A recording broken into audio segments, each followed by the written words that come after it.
আমরা পূর্বের ক্লাসে পিভি গামা সমান ধ্রুবক এটা দেখছিলাম। পিভি গামা সমান ধ্রুবক। তো আজকে আমরা দেখব হচ্ছে টি ও ভি এর মধ্যে সম্পর্ক। আচ্ছা, তাহলে আজকে আমরা দেখব টি আর ভি এর মধ্যে তাপমাত্রার আয়তনের মধ্যে সম্পর্ক। তো আমরা জানি পিভি গামা এটা সমান হচ্ছে ধ্রুবক।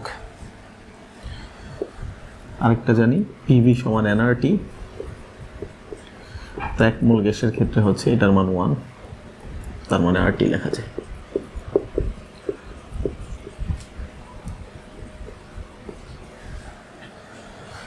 আচ্ছা, তাহলে আমরা দেখবো হচ্ছে টি আর ভি এর মধ্যে সম্পর্ক। হ্যাঁ, আচ্ছা, তাহলে পি কে সরাইতে হবে। তাহলে পি সমান আর টি বাই কি ভি লিখতে পারি। আচ্ছা, তাহলে পির জায়গায় যদি আর টি বাই ভি বসাই আর এখানে ভি গামা থাকে, এটা সমান হচ্ছে কে। তাহলে এখানে আর টি ভি যদি একটা লিখি তাহলে এটা ভাগাকার আছে, তাহলে গামা -1 আর এখানে হচ্ছে কে। তাহলে এখানে টি ভি গামা -1 কে বাই কি লেখা যায়, আর লেখা যায়। ওকে, আচ্ছা, তার মানে টি ভি গামা -1 এটা সমান, এটা একটা ধ্রুবক আর মোলার গ্যাস ধ্রুবক, দুটি ধ্রুবক, তাহলে এটা একটা নতুন ধ্রুবক কে লেখা যায়। তাহলে এখান থেকে টি আর ভির মধ্যে সম্পর্ক আসে এটা। তাহলে আমরা বলতে পারি T1 V1 গামা -1 সমান T2 V2 গামা -1। তাহলে এটা আমরা বলতে পারি এটা হচ্ছে টি আর ভির মধ্যে সম্পর্ক। আচ্ছা,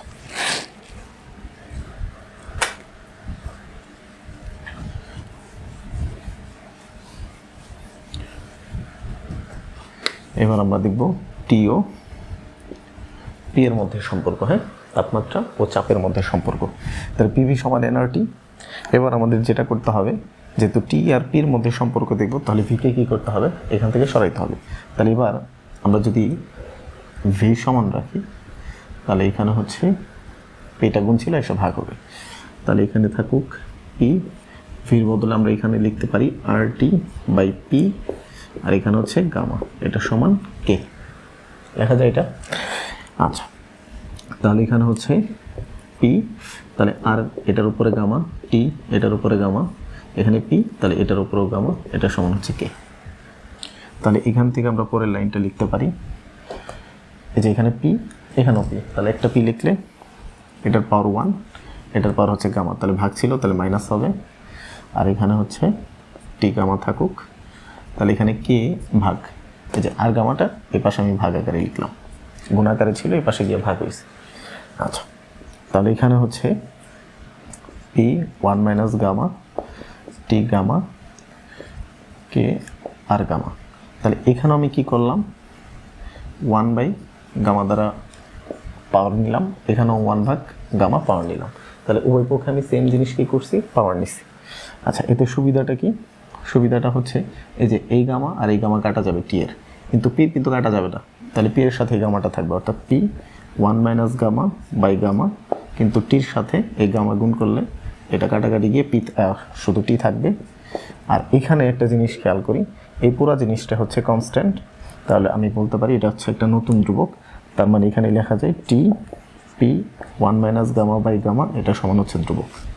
তাহলে এখান থেকে আমরা সাজিয়ে লিখতে পারি যে T1 P1 1 minus gamma by gamma, এটা হচ্ছে পির উপরে। একইভাবে T2 P2 পির উপরে হচ্ছে পাওয়ার আকারে 1 মাইনাস গামা বাই হচ্ছে গামা। তাহলে এটা হচ্ছে টি আর পি এর মধ্যে সম্পর্ক, এটাই মাথায় রাখবো, এটা তো এমনি বের করে নেওয়া যাবে। আশা করি এই জিনিসটুকু বুঝতে পারছি। আচ্ছা, এবার আমরা দেখব রুদ্রতাপীয় প্রক্রিয়ায় কৃত কাজের রাশিমালাটা কিভাবে নির্ণয় করা যায়। আমরা কিন্তু এখনো রুদ্রতাপীয় প্রক্রিয়ায় কৃত কাজটা নির্ণয় করি নাই।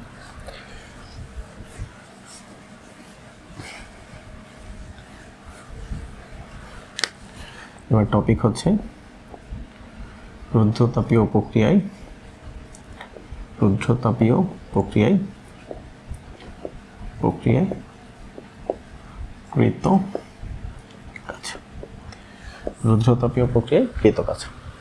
তাহলে যেহেতু আমরা কৃত কাজ বের করব, তার আগে আমরা তাপগতিবিদ্যার প্রথম সূত্র থেকে পাই ডিকিউ সমান হচ্ছে ডিইউ প্লাস হচ্ছে ডিডব্লিউ, তাপগতিবিদ্যার প্রথম সূত্র থেকে।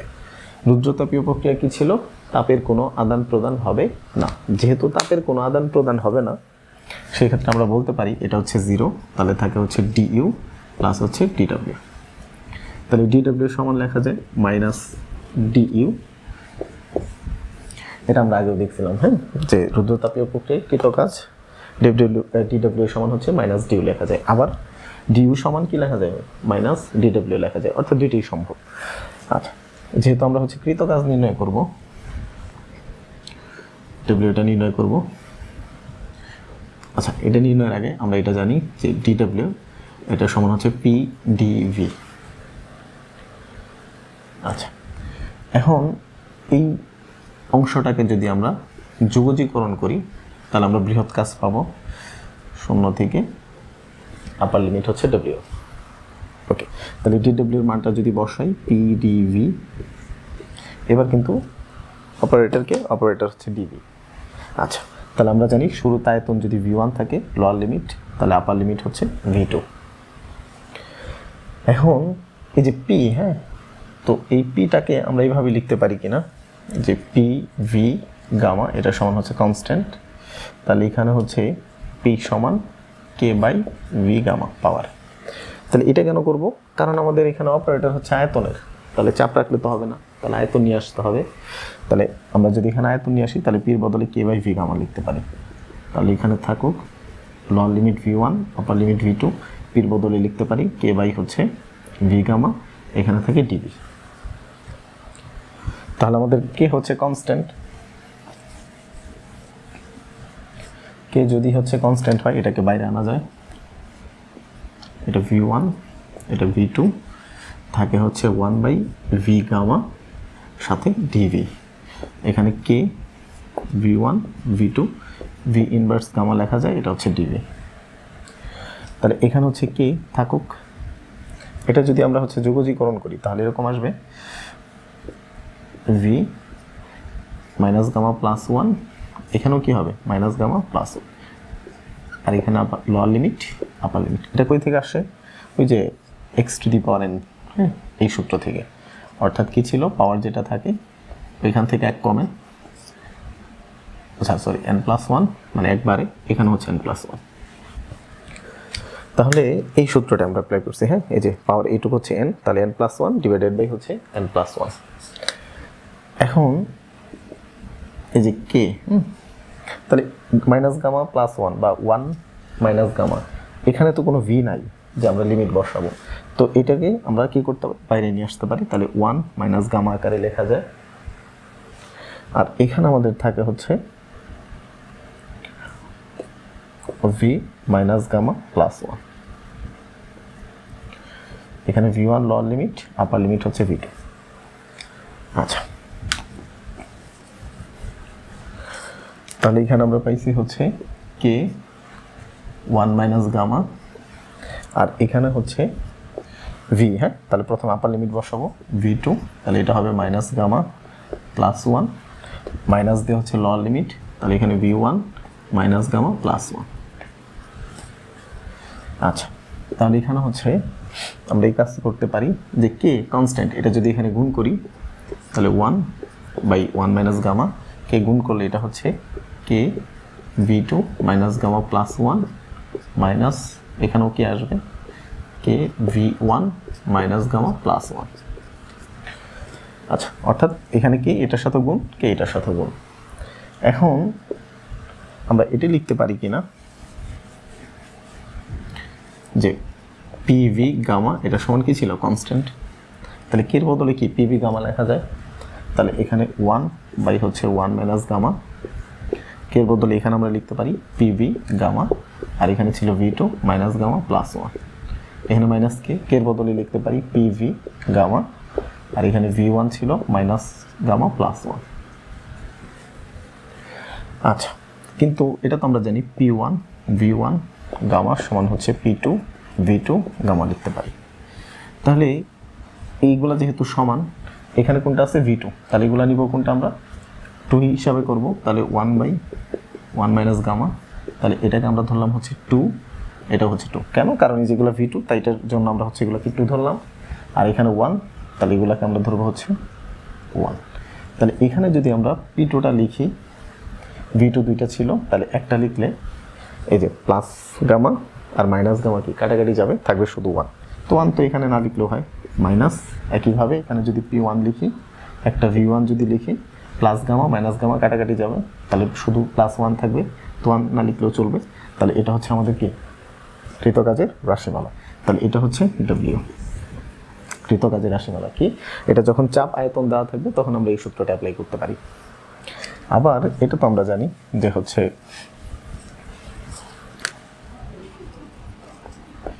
1/1 মাইনাস গামা PV সমান কি nRT, ওইখানেও PV, তাহলে nRT, তো এখানে হচ্ছে 2, তাহলে এটা হবে 2, ওখানে ছিল 1, তাহলে এটা হবে 1, আর nR এগুলো কনস্ট্যান্ট, তাহলে এখানেও nR থাকবে, এখানেও nR থাকবে।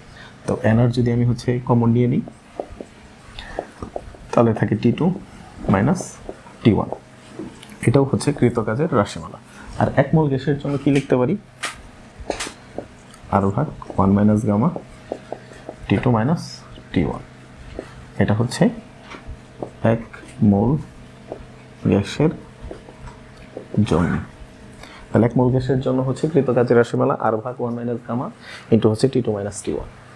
তাহলে আমরা আশা করি যে রৌদ্রতাপীয় প্রক্রিয়ায় কৃতকাজের রাশিমালাটা বুঝতে পারছি। আর এখান থেকে ম্যাথ যেহেতু আসবে, আমরা ম্যাথগুলোও করতে পারবো, ম্যাথ সলভ করাবো, তখন আমাদের ম্যাথ সলভের পেজে এগুলো দেওয়া থাকবে, এখান থেকে আমরা দেখে নিব।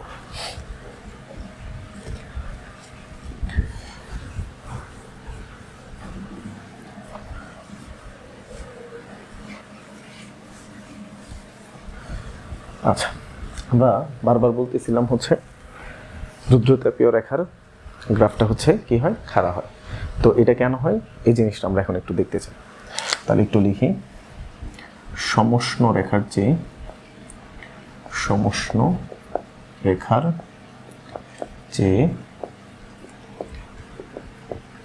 রুদ্রতাপীয় রেখা অধিকতর খাড়া, রেখা অধিকতর খাড়া। তাহলে সমষ্ণ রেখার চেয়ে রুদ্রতাপীয় রেখা অধিকতর কি খাড়া, কেন এই জিনিসটা আমরা একটু দেখি।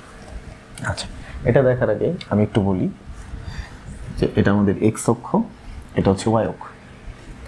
আচ্ছা, এই একটা রেখা, এটা ধরলাম 1 নাম্বার রেখা, এই হচ্ছে আরেকটা রেখা, এটা ধরলাম হচ্ছে 2 নাম্বার রেখা।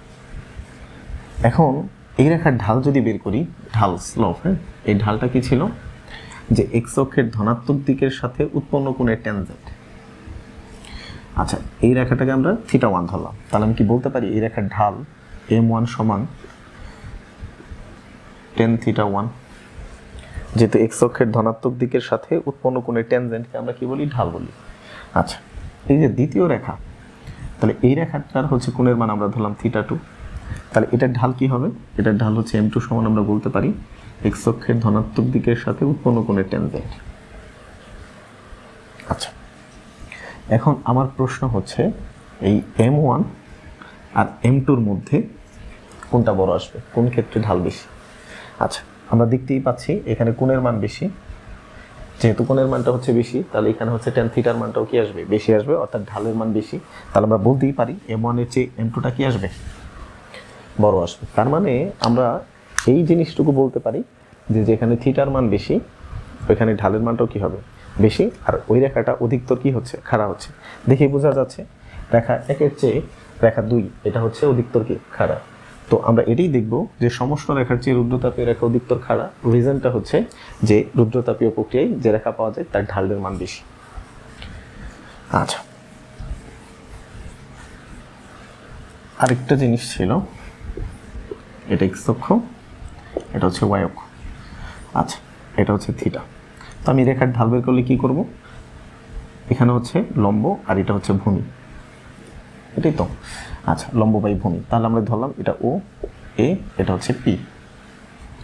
কথা বোঝা গেল? আচ্ছা, এখন তাহলে বলতে পারি ঢাল, এটা মানে হচ্ছে tan থিটা। tan থিটা মানে কি? লম্ব বাই হচ্ছে ভূমি।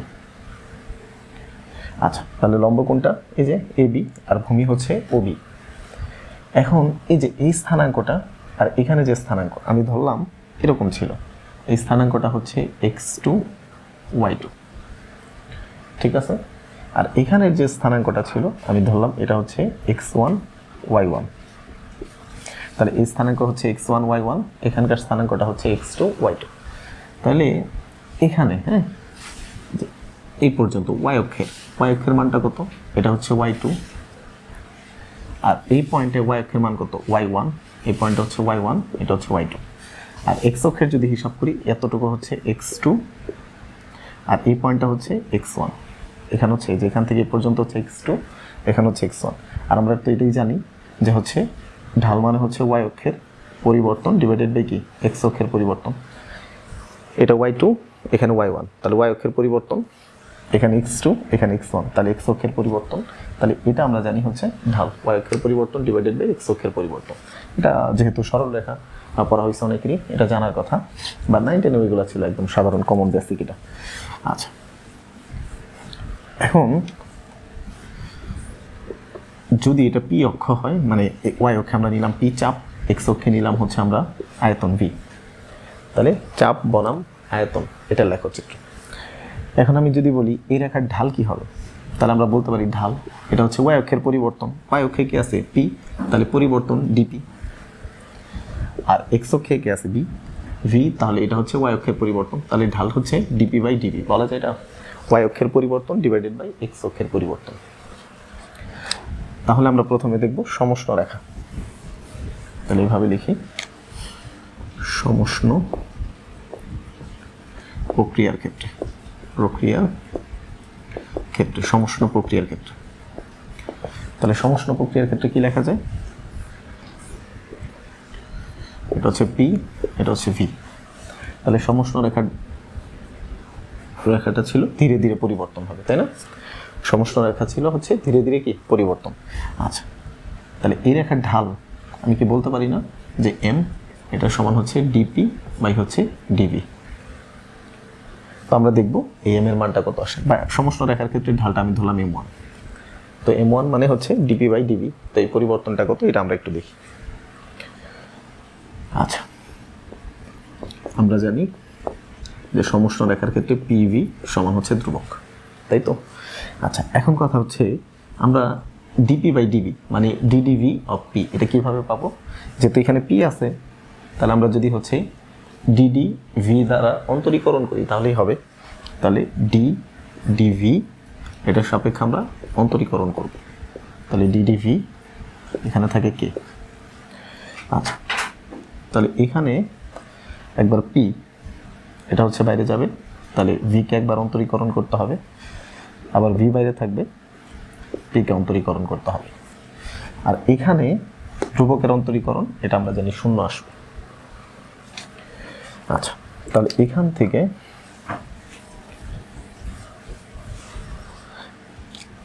যদি আমি এটা লিখি, তো dv এটা হচ্ছে 1 আসবে, p * 1, আর এখানে থাকে হচ্ছে v dp বাই dv। এই যে dp বাই dv ঢাল, হ্যাঁ এই যে এটা হচ্ছে ঢাল।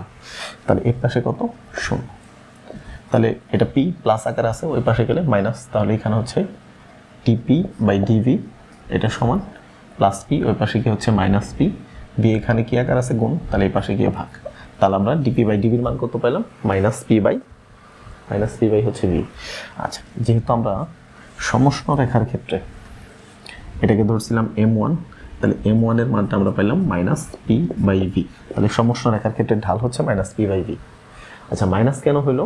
আমরা জানি মাইনাস হওয়ার রিজন হচ্ছে যখন রেখা হচ্ছে নিচের দিকে নামে, নিচে নামে তখন সেক্ষেত্রে কি হয়? ঢালের মান নেগেটিভ।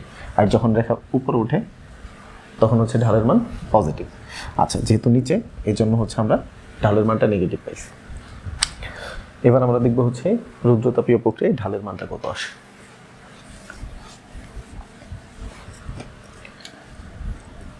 তাহলে রুদ্রতাপীয় প্রক্রিয়ায় ঢাল এটা হচ্ছে m2, এটাও কি dp বাই হচ্ছে dv। তাহলে এই ক্ষেত্রেও ঢাল হচ্ছে ডিপি বাই ডিভি, এটাকে আমরা M2 ধরছি। আর M1 এর মানটা কত পাইছি? M1 পাইছি হচ্ছে মাইনাস পি বাই ভি, এটা একটু মাথায় রাখবো। হ্যাঁ, ওকে। তাহলে এবার লিখি রুদ্র তাপীয় প্রক্রিয়ার ক্ষেত্রে, তাহলে রুদ্রতাপীয় প্রক্রিয়ার ক্ষেত্রে আমরা কি জানি? পিভি গামা, এটা সমান কনস্ট্যান্ট। তাহলে এবার ডিডিভি অফ পিভি গামা, এখানে হচ্ছে ডিডিভি অফ হচ্ছে কে। তাহলে এবার আমরা পি কে বাইরে রাখবো, ভি গামা এটা অন্তরীকরণ করব, আবার ভি গামা এটা বাইরে থাকবে, পি কে অন্তরীকরণ করতে হবে, আর এটা হচ্ছে ধ্রুবক। তো এটার সূত্র কি? তাহলে এখানে যদি আমরা ভি গামা এটার অন্তরীকরণ করি তাহলে এভাবে হবে না, DD x of x to the power N সমান কি এন সামনে থাকবে x to the power N minus one. তাহলে এখান থেকে আমরা পি থাকুক, তাহলে গামা বাইরে আসবে, তাহলে ভি গামা মাইনাস ওয়ান হবে। আর এখানে হচ্ছে ভি গামা আর ডিপি বাই ডিভি থাকুক, এটাই হচ্ছে ঢালের মান। তো এটা আমরা বের করবো মানটা।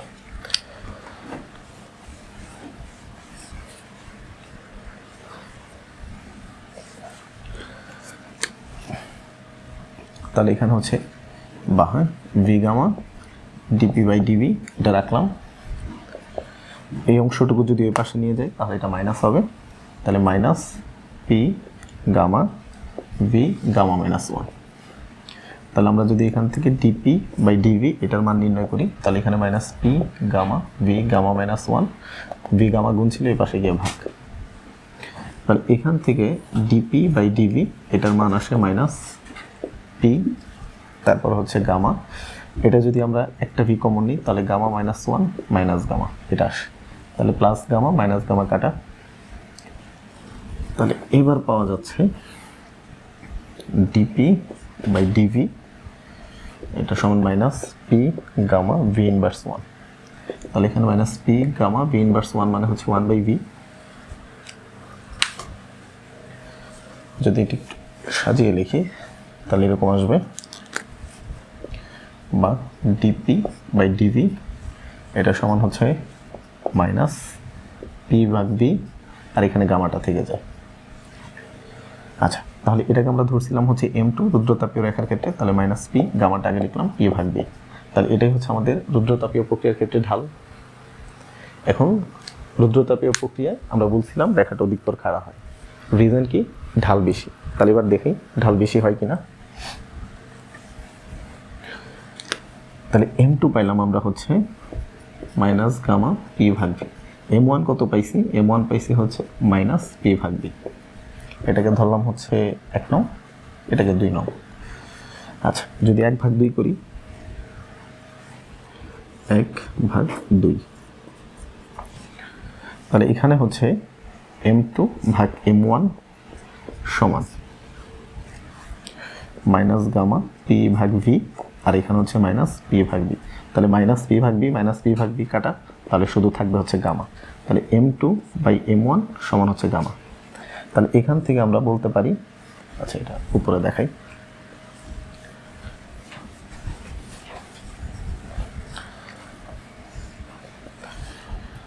আচ্ছা তাহলে এখানে M2 সমান আমরা বলতে পারি গামা ইন্টু M1। তাহলে এখানে M2টা হচ্ছে M1 এর গামা গুণ, তাই না? তাহলে আমরা বলতে পারি কিনা M2 কি হবে?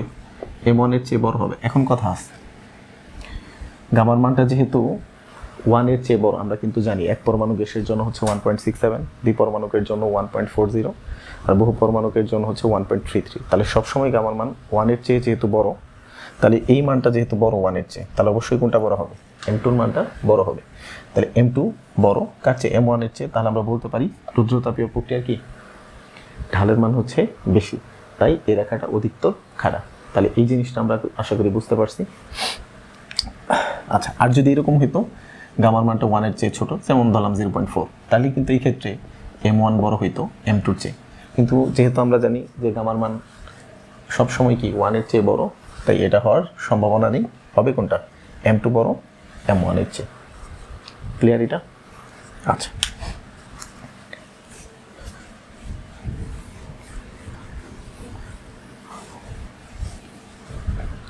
আচ্ছা, এবার আমরা দেখব হচ্ছে তাপগতিবিদ্যার দ্বিতীয় সূত্র। আচ্ছা, তাহলে লেখা যাক তাপগতিবিদ্যার দ্বিতীয় সূত্র। আচ্ছা, তাপগতিবিদ্যার দ্বিতীয় সূত্র। তাহলে তাপগতিবিদ্যার দ্বিতীয় সূত্রটা কি? হ্যাঁ, তাপগতিবিদ্যার দ্বিতীয় সূত্র হচ্ছে, আমরা জানি কাজকে কি করতে পারি, তাপে রূপান্তরিত করতে পারি, বা তাপকে কি করতে পারি, কাজে রূপান্তরিত করতে পারি। এখন এই কাজ থেকে তাপ, এটা খুব সহজেই কি করা যায়। কিন্তু আমরা যদি তাপকে কাজে রূপান্তরিত করতে চাই, তাহলে এটা কি কোনো একটা যন্ত্র ছাড়া বা কোনো ইঞ্জিন ছাড়া এটা করা সম্ভব না। অর্থাৎ আমরা তাপ, এই তাপ থেকে কাজে রূপান্তরিত করব, তাপ থেকে কাজ। তাহলে এই তাপ থেকে কাজ করার জন্য আমাদের কি করতে হবে? বাইরের একটা শক্তির সাহায্য নিতে হবে। এই শক্তিটা কি? এটা হচ্ছে একটা ইঞ্জিন, তাপ ইঞ্জিন। হ্যাঁ, তাহলে তাপ ইঞ্জিন কি করবে? তাপটাকে কাজে রূপান্তরিত করে দিবে। এখন এই তাপগতিবিদ্যার দ্বিতীয় সূত্রটা বিভিন্ন বিজ্ঞানী বিভিন্নভাবে অ্যানালাইসিস করতে গিয়ে বিভিন্ন রকমভাবে বিবৃতি প্রকাশ করছে। তো এই চারজনের বিবৃতি ধরন প্রায় একই। হ্যাঁ, সবার কথার ধরন একই রকম ছিল। তো তার মানে এই জিনিসটুকু একটু বুঝো যে তাপকে যদি কাজে রূপান্তরিত করতে চায়, তাহলে এমনি এমনি তাপ থেকে কাজ পাওয়া যাবে না। এটার জন্য কি দরকার? একটা ইঞ্জিন, সেটার নাম হচ্ছে তাপ ইঞ্জিন। তাহলে এই তাপ ইঞ্জিনের মাধ্যমে আমরা কি করতে পারি? তাপকে কাজে রূপান্তরিত করতে পারি। আচ্ছা, তাহলে কি বললাম? এই দ্বিতীয় সূত্রটা কয়েকজন বিজ্ঞানী এটা অ্যানালাইসিস করতে গিয়ে নিজেদের মতো করে বিবৃতি প্রকাশ করছে, তবে বিবৃতিগুলোর ভাষা একই। হ্যাঁ, সবার কথাবার্তা মোটামুটি একই রকম ছিল। আচ্ছা, জিনিসটা এরকম। হ্যাঁ, ধরে নাও তোমাকে একটা কাজ দিলাম, তুমি কাজটা করার জন্য 200 টাকা নিলা, ঠিক আছে? তাহলে তুমি 200 টাকা নিয়ে কাজটা করতে গেল। তাহলে টাকা দিলাম, কি হলো? কাজ হইলো। টাকা দিলাম, কি হয়েছে? কাজ হয়েছে। কিন্তু কাজটা কে করছে? যাকে দিছি, এই ব্যক্তিকে দিছি, তাহলে এই ব্যক্তিটা করে দিছে। তাহলে ওই রকমই, হ্যাঁ, তাপকে কাজে রূপান্তরিত করবো, কিন্তু কে করে দিবে? তাপ ইঞ্জিন করে দিবে। তাহলে এই তাপ ইঞ্জিন নিয়ে আমাদের এখন কথাবার্তা। তবে তাপগতিবিদ্যার দ্বিতীয় সূত্রটা যেহেতু কয়েকজন বিজ্ঞানী অনেকভাবে ব্যাখ্যা করার চেষ্টা করছে, তো তাদের বিবৃতিগুলো আমাদের একটু জানা দরকার, সেটা একটু আমরা জানি। তো তাহলে তাপগতিবিদ্যার দ্বিতীয় সূত্র, কয়েকজন বিজ্ঞানীর বিবৃতি, মোট কথা। আচ্ছা, প্রথমে তাপগতিবিদ্যার দ্বিতীয় সূত্র নিয়ে যে বিবৃতিটা দিছে, উনি হচ্ছে কার্নো। হ্যাঁ, তো এটাকে আমরা বলি হচ্ছে কার্নো বিবৃতি বা কার্নোর বিবৃতি। আচ্ছা, যেমন আমরা যে সকল গাড়ি ব্যবহার করি, হ্যাঁ, বা বাইক ব্যবহার করি, এই সকল বাইকগুলোতে আমরা তেল ইউজ করি, তাই না? অকটেন ব্যবহার করি বা পেট্রোল ব্যবহার করি। তো এই পেট্রোল ব্যবহার করলে মোটামুটি দেখা যায় যে 30 থেকে 35%, মেইনলি 30%-এর মতো কাজে রূপান্তরিত হয় মোট শক্তির। আচ্ছা, তাহলে 70%টা কি হচ্ছে? 70% কাজে রূপান্তরিত করতে পারে না। আচ্ছা, তাহলে আমরা যে শক্তি দেই, ওই শক্তির 30% যদি ব্যয় হয়, মানে যাওয়ার ক্ষেত্রে, কাজের ক্ষেত্রে, তাহলে 70% কি হচ্ছে? নষ্ট হচ্ছে বা অপচয় হচ্ছে।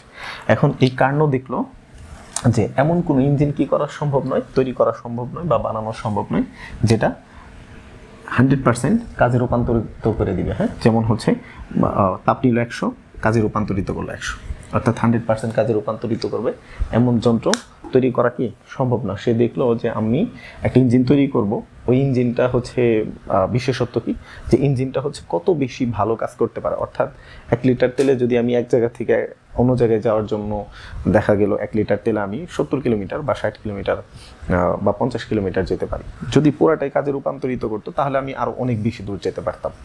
আচ্ছা, এখন কার্নো বলতেছে যে এমন ইঞ্জিন সম্ভব না, যেটা কি কোনো একটা জায়গা থেকে তাপ নেবে আর হচ্ছে সম্পূর্ণটা কাজে রূপান্তরিত করে দিবে। আচ্ছা, তাহলে আমরা কার্নোর বিবৃতিটা লিখতে পারি এভাবে, যে একটি, বা এভাবে লিখি, কোনো নির্দিষ্ট পরিমাণ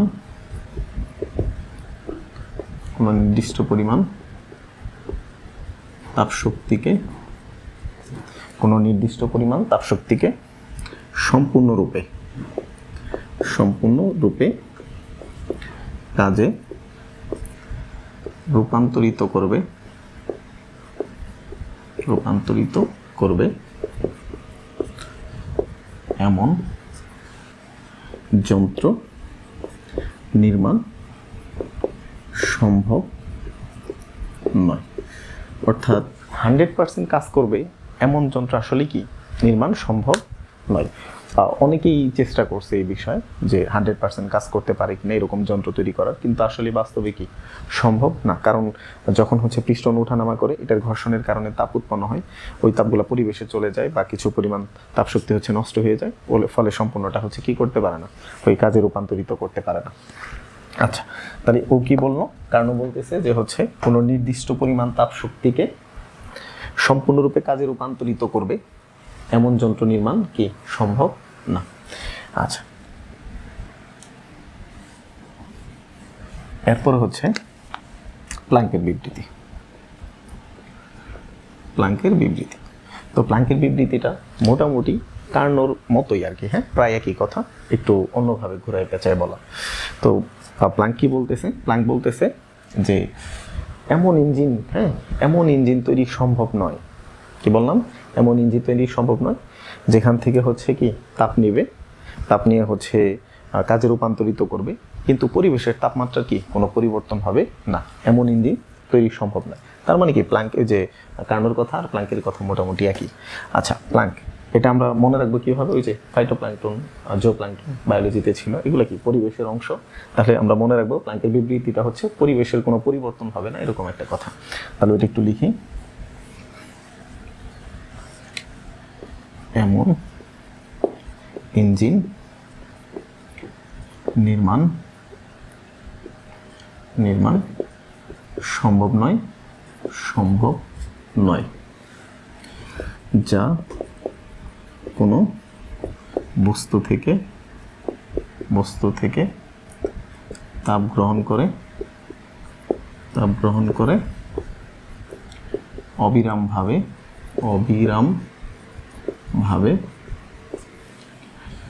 কাজে রূপান্তরিত করবে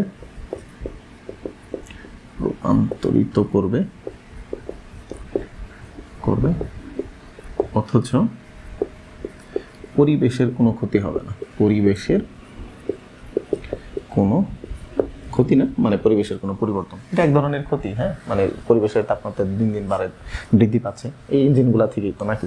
তো পরিবেশের কোনো পরিবর্তন হবে না, পরিবর্তন হবে না। আচ্ছা, তাহলে ও বলতে চাচ্ছে যে এরকম যে এমন ইঞ্জিন তৈরি কি সম্ভব নয় যেটা কোনো একটা বস্তু থেকে তাপ নিবে আর ওই তাপটাকে সম্পূর্ণভাবে মানে অবিরামভাবে একটানা, হ্যাঁ, তাপে কাজে পরিণত করবে, তাপ নিয়ে কাজ করবে, এরকম যন্ত্র নির্মাণ সম্ভব না।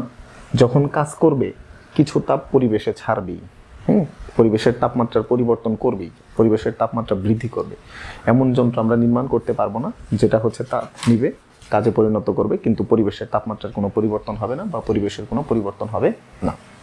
আচ্ছা, 3 নম্বর বিবৃতি যেটা, সেটা হচ্ছে ক্লসিয়াসের বিবৃতি। হ্যাঁ,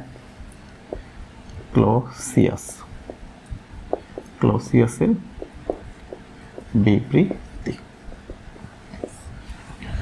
আচ্ছা, ক্লসিয়াস, হ্যাঁ, ক্লসিয়াস এটা দিয়ে মনে রাখবো হচ্ছে ক্লাস, ক্লসিয়াস ক্লাস।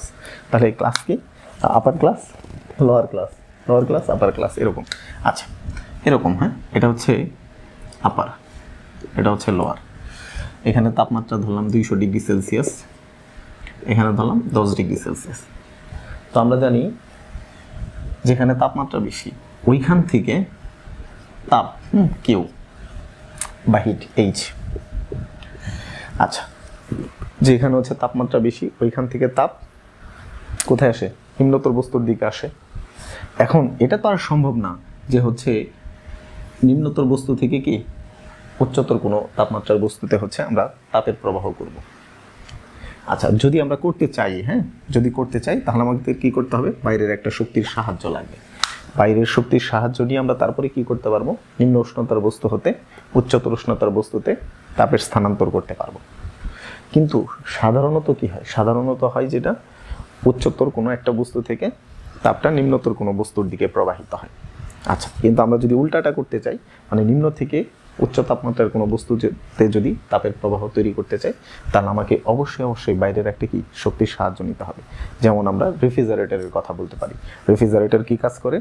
রেফ্রিজারেটর হচ্ছে যেটা করে, সে হচ্ছে ফ্রিজের ভিতরে তাপমাত্রা কম থাকে, ওই কম তাপমাত্রার থেকে কি করে নিয়ে ও পরিবেশে বেশি তাপমাত্রার দিকে তাপ ছাড়ে। তাহলে কম থেকে নেয়, তাহলে ফ্রিজের তাপমাত্রা কম, ওর ভিতর থেকে তাপ নিয়ে পরিবেশে ছাড়ে, পরিবেশের তাপমাত্রা হচ্ছে বেশি।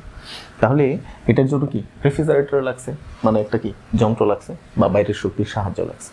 তাহলে ক্লসিয়াসের বিবৃতিটা হচ্ছে বাইরের শক্তি কি সাহায্য ছাড়া কোনো একটা যন্ত্রের পক্ষে স্বয়ংক্রিয়, মানে যেটা কাজ করে এরকম কোনো যন্ত্রের পক্ষে কি মানে নিম্ন উষ্ণতার বস্তু হতে উচ্চ উষ্ণতার বস্তুতে তাপের স্থানান্তর সম্ভব না বাইরের শক্তির সাহায্য ছাড়া। তাহলে ক্লসিয়াসের বিবৃতি হচ্ছে ওই যে অনেকটা ইয়ের মতো, পানির ফ্লোয়ের মতো। পানির ফ্লো কি হবে? সবসময় উপর থেকে নিচের দিকে ফ্লো হয়, কিন্তু আমরা যদি নিচ থেকে উপরের দিকে আনতে চাই তাহলে আমাদের কী ব্যবহার করতে হয়? মোটরের সাহায্য নিয়ে তারপর উপরে তুলতে হয়। তো এরকম আর কি। তাহলে এখানে আমরা বলতে পারি বাইরের শক্তির সাহায্য ছাড়া, বাইরের শক্তির সাহায্য ছাড়া কোনো স্বয়ংক্রিয়, বাইরের শক্তির সাহায্য ছাড়া কোনো স্বয়ংক্রিয় যন্ত্রের পক্ষে নিম্ন উষ্ণতার বস্তু হতে উচ্চতর উষ্ণতার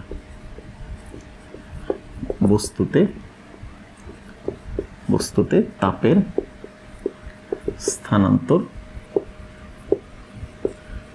সম্ভব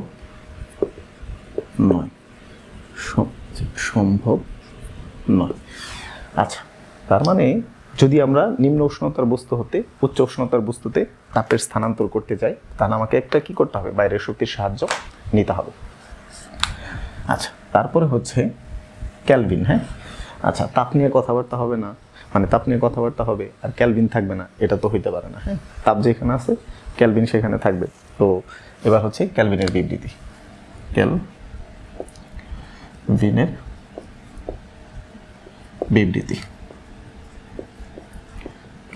বিবৃতি। আচ্ছা, তাহলে ক্যালভিন সাহেব কি বললো? তো ক্যালভিন বলতেছে যে আমরা কি করলাম, একটা বস্তুকে যে কোনো একটা মাধ্যমের যে কোনো একটা যন্ত্রের মাধ্যমে আমরা কি করলাম, একটা বস্তুকে হচ্ছে তাপ হ্রাস করতে ওই বস্তুটার তাপমাত্রা হ্রাস করতে আমরা একদম নিম্ন উষ্ণতার একটা বস্তুতে পরিণত করলাম, মানে তার তাপমাত্রা হচ্ছে কি অনেক কম। আচ্ছা, এটা ফ্রিজের মাধ্যমে করলাম ধরো। তাহলে একটা বস্তুকে আমরা কি করলাম, তাপমাত্রা কমাইতে হ্রাস করতে আমরা অনেক কম তাপমাত্রায় নিয়ে গেলাম। এরপরে কি করলাম, এই বস্তুটাকে আমরা একটা জায়গায় রাখলাম, ধরো পরিবেশের মধ্যে রাখলাম। এবার কি হবে, বস্তু তো নিম্ন উষ্ণতা, অর্থাৎ তার তাপমাত্রা কম, পরিবেশের তাপমাত্রা বেশি, তাহলে পরিবেশ থেকে কি ও তাপ নিবে। আচ্ছা, নিতে এক সময় কিন্তু আর তাপ নিবে না, অর্থাৎ পরিবেশের তাপমাত্রা আর বস্তুর তাপমাত্রা কি হয়ে যাবে, এক সময় সমান হয়ে যাবে। তাহলে এক সময় যেহেতু বন্ধ হয়ে যাচ্ছে তাপের প্রবাহ, তাহলে এটা কিন্তু তাপের প্রবাহটা অবিরামভাবে বা একটানা এই প্রবাহ পাওয়াটা কি সম্ভব না। অর্থাৎ এই ক্যালভিন বলতে চাচ্ছে যে কোনো বস্তুকে তার পরিপার্শ্বের, আচ্ছা, কোনো বস্তুকে তার পরিপার্শ্বের শীতলতম অংশের চেয়ে পরিপার্শ্বের শীতলতম অংশের চেয়ে অধিকতর শীতল করে কোনো বস্তুকে তার পরিপার্শ্বের শীতলতম অংশের চেয়ে অধিকতর শীতল করে অবিরামভাবে শক্তির প্রবাহ পাওয়া সম্ভব নয়। অবিরামভাবে শক্তির প্রবাহ পাওয়া সম্ভব নয়। অর্থাৎ একটা বস্তুকে আমরা কি করব, তার পারিপার্শ্বের বা পরিপার্শ্বের যে অংশটা আছে ওইটার থেকে আরো শীতল করব। শীতল করার পর ওই শীতল বস্তুটা কি করবে, বাইরে থেকে তাপ নিবে, পরিবেশ থেকে তাপ নিয়ে এক সময় পরিবেশ আর ওই বস্তুর তাপমাত্রা সমান হয়ে যাবে। তখন কি তাপের প্রবাহ বন্ধ হয়ে যাবে। কিন্তু আমরা তাহলে কি এরকম পাইলাম যে একটানা তাপের প্রবাহ চলতেই থাকবে? এরকম কিন্তু পাওয়া সম্ভব না। এটাই বলতে চাচ্ছে যে কোনো বস্তুকে তার চারপাশের শীতলতম অংশের চেয়ে আরও শীতল করব, তারপরে ওই বস্তুর মধ্যে কি করব, শক্তির প্রবাহটা আর অবিরামভাবে পাবো না। অর্থাৎ বস্তুটা সবসময় যে শক্তি নিবে বা সবসময় যে তাপ নিবে এরকম আর হবে না। তাহলে এটা হচ্ছে ক্যালভিনের বিবৃতি। আর এখন এই যে এগুলো হচ্ছে তাপ গতিবিজ্ঞানের দ্বিতীয় যে সূত্রটা, এটা এখন চারজন বিজ্ঞানী চারভাবে ব্যাখ্যা দেওয়ার চেষ্টা করছে। এখন যদি পরীক্ষায় আসে যে তাপগতিবিদ্যা দ্বিতীয় সূত্র লিখো, তাহলে যে কোনো একটা লিখলেই হবে, তবে আমরা কারণটাই লিখবো আর কি, ওটাই মনে হয় সহজ ছিল। আচ্ছা, আর যদি উল্লেখ করে দেয় ক্লসিয়াসের বিবৃতি লেখো বা প্ল্যাঙ্কেটটা বা ক্যালভিনের বিবৃতি লেখো, তাহলে কিন্তু ওইটাই লিখতে হবে স্পেসিফিকভাবে, নির্দিষ্ট করে যদি দেয় তাহলে ওইটাই লিখতে হবে। আর যদি না দেয় তাহলে কারণটা একটা যে কোনো একটা লিখলেই হলো। কিন্তু যে কোনোটাই দিতে পারে, এই জন্য আমরা এই চারটাই শিখে রাখবো। ঠিক আছে, ভালো থাকো। আর হচ্ছে আমরা পরবর্তী ক্লাস নিব, সাথে ম্যাথগুলোও সলভ করাবো। পাশে থেকো। আল্লাহ হাফিজ।